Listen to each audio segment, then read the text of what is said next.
शेर सिंह विष्णु भगवान की जय। सोहम महाराज शेर सिंह विष्णु भगवान की जय। सोहम महाराज शेर सिंह विष्णु भगवान की जय।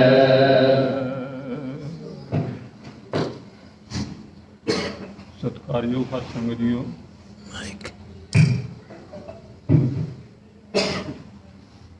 रात ਆਪਾਂ 13 ਫੱਗਣ 2020 ਬਿਕਰਮੀ ਦੀ ਲਿਖਤ ਜੋ ਹੈ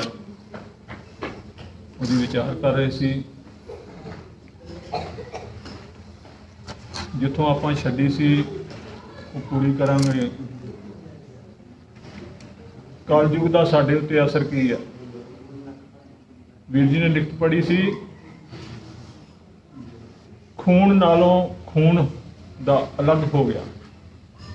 खून है कि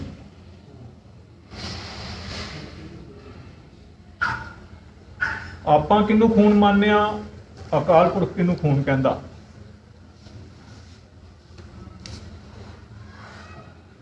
सतवें ग्रंथ में शायद लिखता है, हर संगत हर रत है।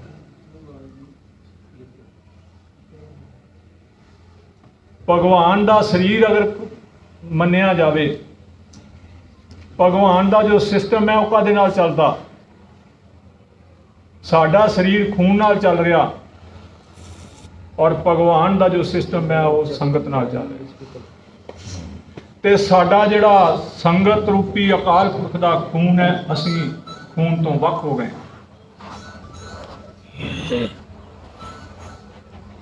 साडे वखरेवें का कारण कलयुग का प्रभाव, त्रै गुण माया की असर उहदे नाल।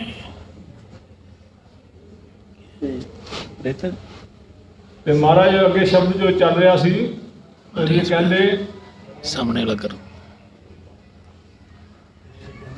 सो संत सहेले वेखे निर्दोष, दोषी बना डंड ना कोई लगाईया। नाम आधारी करे संतोष, सुख सागर शांतक सत स्वरूप समाई है। ये शब्द आप रात सरवण किया सी।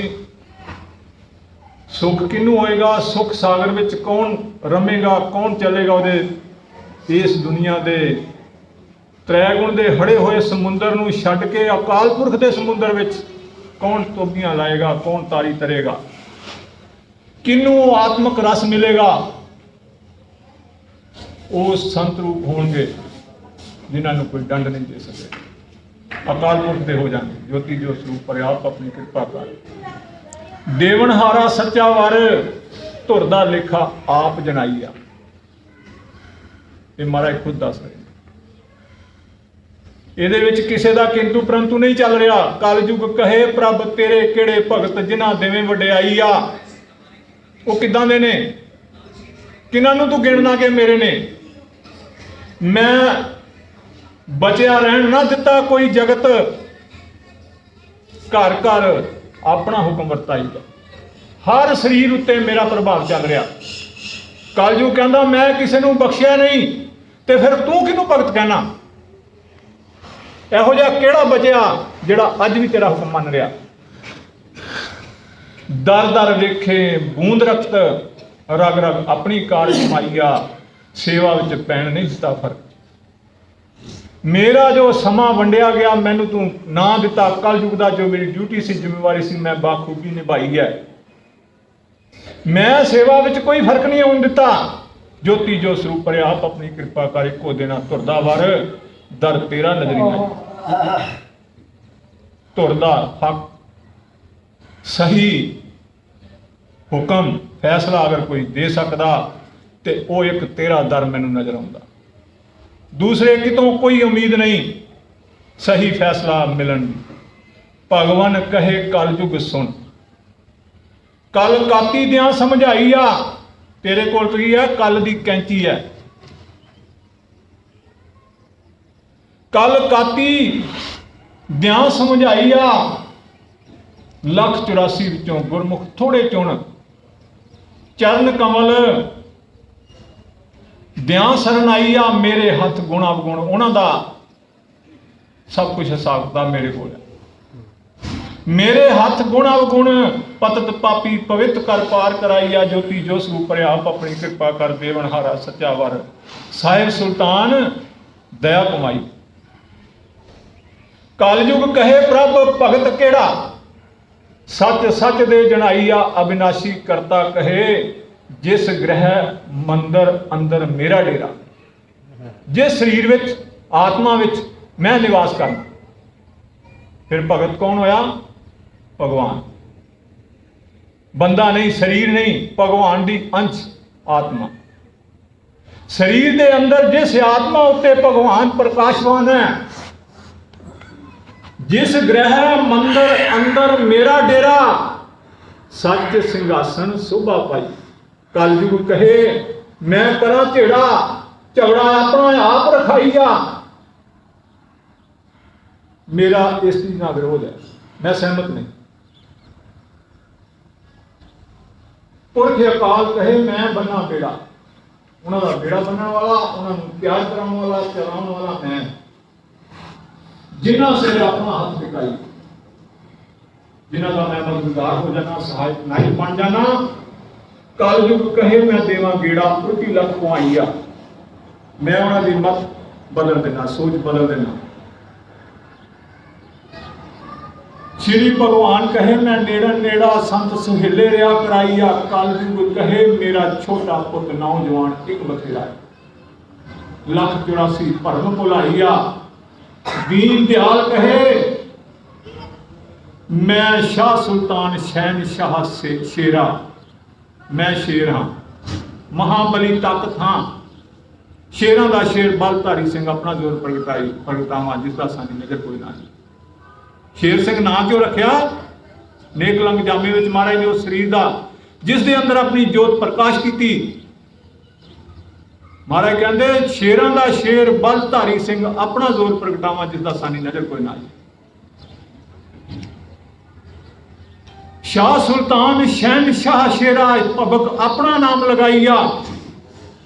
उहदे अंदर मेरा नाम चलदा, नाम पैगाम तो बिना दूसरी कोई गल नहीं हो रही, वो मेरा भगत है। कलयुग कहे पार ब्रह्म पत परमेश्वर तेरे हाथ सच नवेड़ा दा फैसला तू कर सकना, दूजा नजर कोई ना आईया। ज्योति जो स्वरूप आप अपनी कृपा कर करे के साचा हर साची करनी कार कमाईया। कलयुग कहे प्रभ तेरी शरण शरणगत एक रखाईया। दे वडियाई अपने चरण शरण गया आया दी। चाल की हुंदी है, गत की हुंदी है, तरीका की हुंदा, तौर तरीके किवें चलदे उन्हां दे मात लोक विच। दे वडियाई अपने चरण धूड़ी टिक्का मस्तक एक लगाईया। मस्तक टिक्का लाउणा उस दे हुक्म नूं मनना। मस्तक विच साडी आत्मा है, जे साडी आत्मा भगवान नूं प्रवान करदी है ते असीं ओहदी चरण धूड़ लाई है, नहीं ते नहीं लाई। जिन्ने मर्जी ज्ञान व्याख्यान करते होइए, जिन्नी मर्जी बाणी पढ़ते होइए, जो मर्जी असीं करते होइए, जे अकाल पुरख दा हुक्म नहीं मन्निया ते प्रवानगी नहीं मिलेगी। धूड़ी टिक्का लाया नहीं मन्निया जाएगा। धूड़ी टिक्का मस्तक एक लगाई है, जे एक दा टिक्का लाउने आ, एक दा हुक्म मानने आ ते असीं प्रवान हो गए, नहीं ते नहीं। लेखा चुके वर्ण वर्ण जात पात नजर ना आई आ। मैं नहीं वेखदा किहड़ी जात दा, किहड़ी बरादरी दा, किहड़े वरण दा, कित्थों आया ते कित्थे इहने जाना, की करदा ते की कराना। जो मनदा वो मेरा, मैनू प्रमाण नहीं ते नहीं। गुरमुख तेरे तेरे पौड़े चढ़न, दूजी मंजिल ना कोई वडियाई। वो दूजे वाल वेखदे भी नहीं। दूजा कोई होएगा ते होएगा, साडा भगवान एक ही है, एक ही रहेगा। ज्योति जो स्वरूप आप अपनी कृपा करे को देना अपना वारक, जिस विच मेला सहज सुभाईया। जिथे सहज अवस्था, सहजे नहीं, आसानी नाल नहीं, तो वो अवस्था जिथे साडा मन शांत हो जाए, आत्मा प्रबल हो जाए, उजागर हो जाए, भगवान नाल मिलाप हो जाए, भगवान की सैंत असीं समझ सकीए। जे उहदा इशारा नहीं समझिया तो सहज अवस्था नहीं, मन साडा टिकिया नहीं। परम पुरख कहे सुल्तान सो सतगुर आप जनाइया। साचे भगत मोहे परवान। मैनू परवान किहड़े ने? सच ते पक्के अटल अडिग जिहड़े भगत ने। वो अंगीकार आप लगाई आ, उन्होंने मैं खुद परवान करना। अंगीकार गल वकड़ी विच लेना, परवान करना। अंगीकार आप लगाई आ, खुद उन्होंने गल वकड़ी विच मैं लैके कहना गुरु नानक पातशाह वांगू अंग लगे अंगद भये, ना बदली हो गया। गल वकड़ी लिया, लैने तो अंगद बन गया। अज तू मेरा हिस्सा है, मेरे शरीर का पार्ट बन गया। जिस तरह मैं करता सी उस तरह तू करने के काबिल है। मैं तेन परवान किया और अज कदी नशीन करना। किरपा निधान होके देवा दान, फिर उथे मैं किरपा का मालक होके रहमत करना, उसनू अपना नाम बख्शिश करना। उस तो पहले बस अमोलक झोली पाई, जो मेरे को अमोलक खजाना है नाम का। की है उहदे कोल?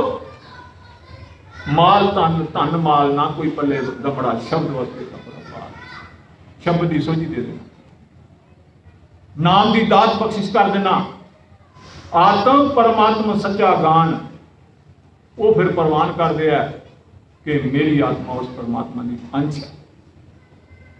उस तो बिना मेरी आत्मा उत्ते किसी का कोई अधिकार नहीं। गीत गोबिंद एक समझाइए, ये जो गल सी सानू अकाल पुरख के हुक्म अनुसार गुरु गोबिंद सिंह ने भी दसी। कूड़ी क्रिया झगड़े सब मिट जान, उथे सब लेने देने दुई दवै सब खत्म हो जाती है। साडा चलदा एकता किवें होएगी, ये क्यों नहीं करते, वो क्यों नहीं करते। दास ने कल भी एक वचन कीता सी, अपने आप को उस अवस्था में उस स्टेज ते लिया के खड़े करो कि तुहाडी सोच बदल जाए, दुनिया की होश भुल जाए। किसी तो कुछ पुछण की लोड़ नहीं, किसी को कुछ कहने की लोड़ नहीं। अपनी और अपने साथियों की सोच और होश बदली करो। वो तां होवेगी जे आपां अपने आप को ओहो जिहा बना के संगत और संसार के सामने पेश करांगे, नहीं तो नहीं होएगी। जे कोई कहता व्यर्थ का दावा है और उसका जरिया सिर्फ अकाल पुरख का हुक्म पानी। एक अकाल पुरख, एक उदा नाम, एक उदा पैगाम, जे एक नाल नहीं मन्निया गया, मनन नहीं किया, साडी मंजिल तय नहीं हो सकेगी। साडे विचारां विच हमेशा वास्ते सदैव वास्ते मन मुटाव बनिया रहेगा, उसका कोई हल नहीं। दूसरा कोई जरिया ही नहीं, लख कोशिश कर ले कोई।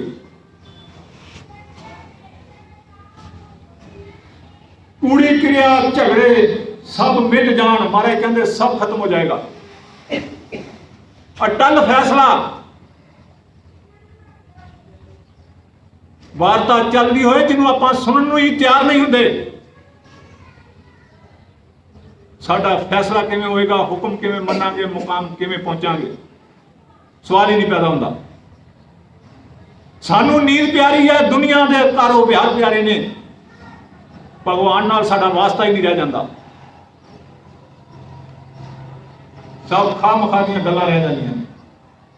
झूठ झूठ नजर कोई ना आइयो, किसी वाल वेखा वेखी कोई काम नहीं करेगा। महाराज कहते कूड़ी क्रिया झगड़े सब मिट जान, दुनियावी सारे झगड़े झमेले खत्म हो जाएंगे। उत्थे उस अवस्था में आ जब सहज अवस्था बन जाएगी, उन्होंने किसी नाल कोई मतलब नहीं रह जाएगा। झूठ झूठ नजर कोई ना आई आ। जे तुसीं ये सब कुछ खत्म करना चाहते हो, अपने आप को उस काबिल बनाओ, उस तरह के बन के संसार और संगत के सामने पेश हो, ताकि संगत देखे कि ये सही आदमी ऐसा दे होना चाहिए। दुनिया भी तो संगत भी तुहाडा सत्कार करेगी, नहीं तो कोई नहीं पूछेगा तुसीं कौन हो, कित्थों आए हो, कित्थे जाना। जिस ठाकुर स्वामी हर सतगुर मिलिया,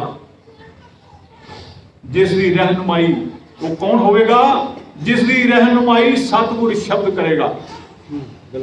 कोई बंदा नहीं, किसी की सलाह लैन की, किसी को पूछने की लोड़ नहीं। अकाल पुरख का हुक्म है, ਮਹਾਰਾਜ ਪੂਰਨ ਸਿੰਘ ਨੇ ਦੱਸਿਆ ਉਹ ਅਕਾਲ ਪੁਰਖ ਕਿਸੇ ਨਾਲ ਸਲਾਹ ਨਹੀਂ ਕਰਦਾ। ਅਗਰ ਉਹ ਸਲਾਹ ਕਰਦਾ, ਸਲਾਹ ਵੀ ਨਹੀਂ ਕਰਦਾ, ਉਹ ਹੁਕਮ ਦਿੰਦਾ ਆਪਣੇ ਸਤਿਗੁਰ ਸ਼ਬਦ ਨੂੰ।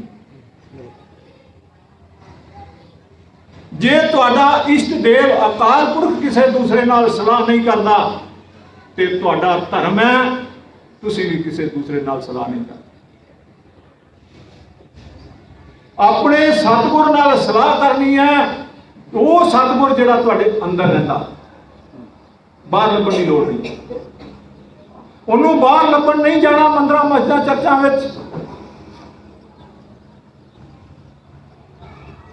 ਜਿਸ ਘਰ ਠਾਕੁਰ ਸੁਆਮੀ ਹਰ ਸਤਿਗੁਰ ਮਿਲੇ ਆਣ, ਹਰ ਭਗਵਾਨ ਜਿਹੜਾ ਆ ਸਤਿਗੁਰ ਸਰੂਪ ਜਿਸ ਘਰ ਵਿੱਚ ਜਿਸ ਆਤਮਾ ਤੇ ਆ ਕੇ ਉਸ ਅਕਾਲ ਪੁਰਖ ਦੀ ਪਹਿਚਾਣ ਦੇਵੇਗਾ, ਬੇਪਰਵਾਹ ਆਪਣਾ ਫੇਰਾ ਪਾਈ।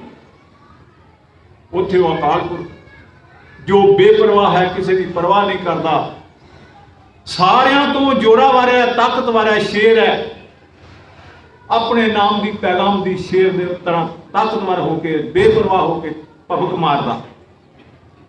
ਉੱਥੇ ਉਹ ਆ ਕੇ ਹਾਜ਼ਰ ਹੋਵੇਗਾ, ਉੱਥੇ ਪ੍ਰਕਾਸ਼ ਕਰੇਗਾ। ਸੋ ਗੁਰਮੁਖ ਗੁਰਸਿੱਖ ਹਰ ਜਨ। ਇੱਥੇ ਮਹਾਰਾਜ ਨੇ ਗੁਰਮੁਖ ਤੋਂ ਬਾਅਦ ਸੰਤ ਨਹੀਂ ਆਖਿਆ। ਸੰਤ ਮੇਰਾ ਨਹੀਂ, ਮੈਨੂੰ ਉਹਦੀ ਜ਼ਰੂਰਤ ਨਹੀਂ, ਮੈਨੂੰ ਬ੍ਰਹਮ ਗਿਆਨੀ ਦੀ ਲੋੜ ਹੈ, ਹਰ ਜਨ ਦੀ ਲੋੜ ਹੈ। ਉਹ ਗੁਰਮੁਖ ਗੁਰਸਿੱਖ ਜਿਹੜਾ ਬ੍ਰਹਮ ਗਿਆਨੀ ਹੋਣਾ ਚਾਹੀਦਾ, ਚਤੁਰ ਸੁਗੜ ਸੁਜਾਨ, ਸੁਚੱਜੀ ਜਾਣਕਾਰੀ ਹੋਵੇਗੀ ਉਹਦੀ, ਸੁਜਾਨ, ਉਹਦਾ ਗਿਆਨ, ਉਹਦੀ ਜਾਣਕਾਰੀ, ਉਹਦਾ ਵਖਿਆਨ ਸੁਚੱਜਾ ਹੋਵੇਗਾ, ਸੁਗੜ ਸੁਚੱਜਾ ਹੋਵੇਗਾ। ਜਿੱਥੇ